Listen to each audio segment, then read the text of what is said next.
si están legalmente constituidos o no. Yo les voy a hacer llegar esa prueba, no sabía que lo íbamos a citar acá. Está un fallo de la Corte reciente que dice que a las empresas no les compete conocer si están legalmente constituidos o no.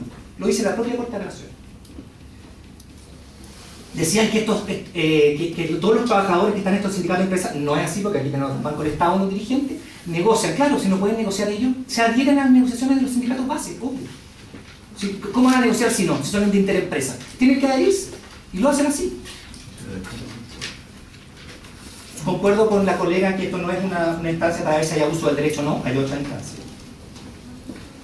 Y me quedan dos cosas por decir. Uno, que ustedes han dicho. Cuando ustedes decidieron el razonamiento para considerando 21 de la decisión de amparo 839 del 2010, que es conveniente, y lo voy a citar porque ustedes mismos lo dijeron, es conveniente resguardar la información solicitada, pues ellos se enmarcan en la idea de reforzar el derecho a la libertad sindical de constitución, acentuando los mecanismos normalmente consagrados al legislador para tales fines, como las prácticas antisindicales y otras medidas de protección como el fuero que gozan los directores sindicales o los candidatos a directores sindicales durante una elección. Toda esta forma es posible minimizar el riesgo de frustrar la existencia definitiva del sindicato. Yo digo, no solamente la existencia definitiva, también su continuación. Eso lo agrego yo. En otras palabras, en el caso que nos ocupa, la divulgación de información solicitada podría exacerbar el riesgo de conductas tendientes a impedir la constitución definitiva del sindicato, en este caso yo también digo de continuarlo, por el consiguiente prejuicio de la libertad sindical de constitución. Y algo más importante que dijeron ustedes mismos, en el considerando 22 de la decisión 839, se concluye que la reserva de información solicitada sea necesaria para proteger el derecho a la libertad sindical de los trabajadores extra de MAVE, concretamente a la conciliación del sindicato, yo digo de la continuación. Puede hacer juicio de este consejo, dice usted, la divulgación de esta información envuelve un cierto riesgo probable, específico de afectar este derecho con el consiguiente prejuicio de la organización misma e incluso de los derechos de los trabajadores mismos. Que es lo mismo que dijeron usted que dice la OIT. Porque eso es lo que dice la OIT, lo mismo que dijeron usted. Entonces yo creo que el razonamiento que están diciendo ellos, que dice la OIT, es el mismo patrón. Porque aquí hay unos que tienen el poder y otros que no tienen el poder. ¿Y cómo se hace? Para protegerlo, con organizaciones como esta, con la OIT, como la constitución de sindicatos base o de interempresa.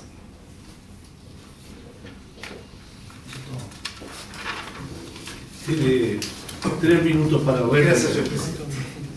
En primer lugar, estoy absolutamente contento con los dos colegas que no es la instancia, señor presidente, para debatir un abuso del derecho. Pero nosotros queremos la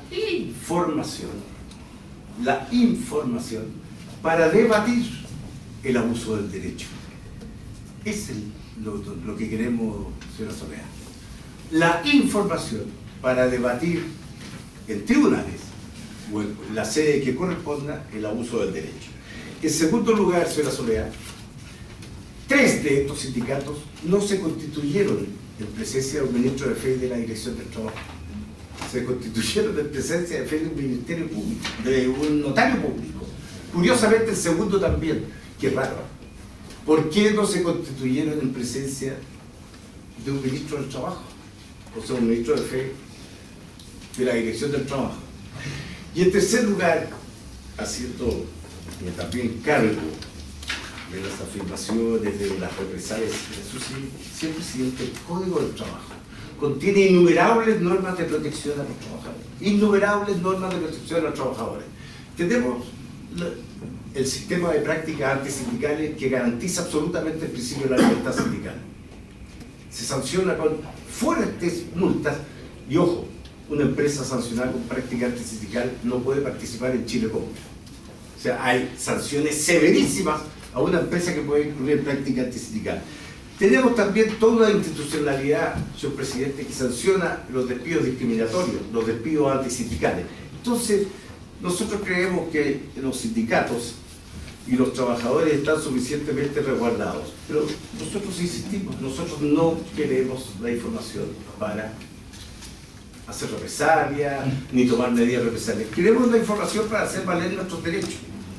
Que nosotros entendemos que la relación laboral, señor presidente, si bien es cierto otorga derechos a los trabajadores, también le otorga deberes. Y dentro de los deberes de todo trabajador y de todo habitante de este país es cumplir con la legislación, señor presidente. Y eso es lo que nosotros pretendemos. cumplir con la legislación laboral y determinar si estos sindicatos son verdaderamente, genuinamente organizaciones sindicales o es una instrumentalización de la legislación laboral para enervar el principio de dirección, administración de la empresa que nos otorga la Constitución Política del Estado. Gracias, señor presidente. Señor, Dirección del Trabajo. Sí. Señor Navarro, una cosa en la que coincidimos y otra cosa en la que no coincidimos. Coincidimos que el derecho del trabajo es un derecho a tutelar y proteger. Sí, estamos de acuerdo. No coincidimos, y usted mismo tiene la solución. Usted judicializó el tema. Nosotros, si usted la petición de información la canaliza a través del tribunal y el tribunal nos lo pide, lo damos. Luego, creo que se han confundido las instancias, porque por todo lo que se ha dicho, es distinto cuando en el tribunal, con el imperio que tienen, nos requiere información. Por cierto que se la damos. Y una segunda aclaración, el tema de que haya participado otro ministro que no sea un funcionario de la Dirección del Trabajo, a mí no me llama la atención, dado que el propio código establece que son ministros para estas situaciones, entre otros, los funcionarios de la Dirección del Trabajo, notarios públicos, funcionarios del Servicio de Registro Civil y funcionarios de la Administración investidos como tales. Y luego están precisamente en la lógica del propio código establece como entes ante los cuales se puede realizar la constitución de una organización. Y yo insisto, yo creo que el tema de fondo, y usted mismo lo dice, claro, es ver el tema del abuso del derecho. Y no hago sino reiterar aquello que dije, la instancia es los tribunales. Es una. Para certificar el abuso. Señor presidente, quisiera recalcar que, a mi juicio, el problema principal que hay acá se produce a la simple entrega de la información solicitada por la empresa. Y para resolverlo, la solución se encuentra en hallar la debida armonía entre las normas de la ley de transparencia y lo señalado por los principios constitucionales y los convenios ya señalados y cuya información se ha adjuntado a todos ustedes. En efecto, precisa claramente el artículo 8 de ambos convenios que en ningún caso la legislación nacional de ninguno de los países ratificantes podrá menoscabar las garantías en ello establecidas. Las garantías de ambos persiguen que se concrete la libertad sindical, no solo en su faz orgánica, permitiéndole constituirse a estas organizaciones, sino que en su faz funcional, que las habilita también para autodeterminarse, protegerse y dar cumplimiento a sus fines. No libertinaje sindical.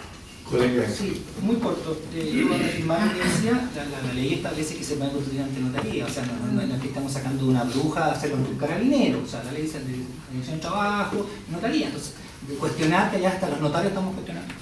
Lo otro, las normas de protección que la bien mencionada lo dice, son posteriores.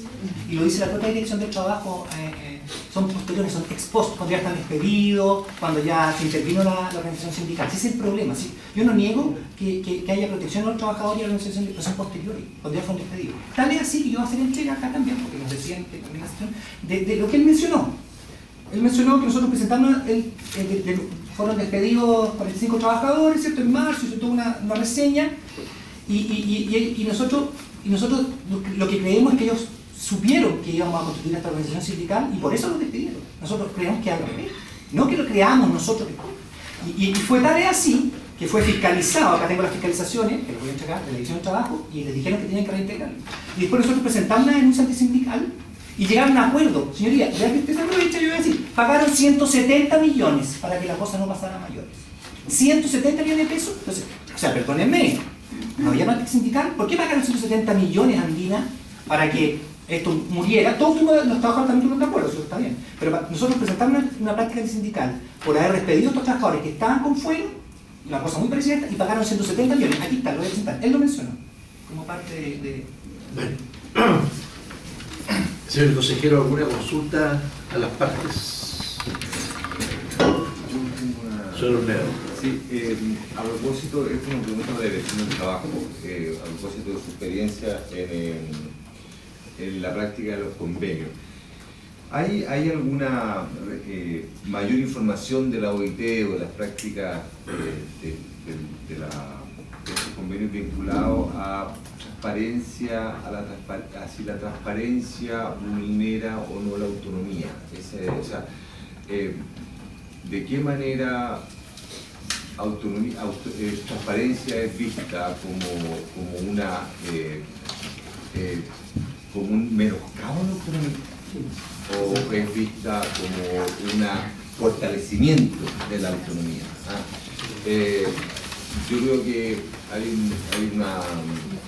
sería interesante poder contar si es que existe mayor información respecto de, y sobre todo para la actividad del Estado, la actividad estatal vinculada a la vinculación registral y de simplificación. Yo no sé si ustedes tienen más experiencia que pudieran ilustrarnos en ese ámbito como órgano experto del Estado de Chile. Señor consejero. Contestemos por consejero y después yo le doy la palabra a usted, consejero, para final. Sí. Señor consejero, entre los antecedentes que hemos acompañado nosotros, en la página 4 se encuentra el informe número 326 del Comité de Libertad Sindical de la OIT en relación al caso 2067 de quejas contra el gobierno de Venezuela, presentadas por la Confederación Internacional de Organizaciones Sindicales Libres y otras organizaciones de trabajadores de dicho país, en lo que se plantea una reclamación por la injerencia del Estado venezolano, que a través del Consejo Nacional Electoral exigía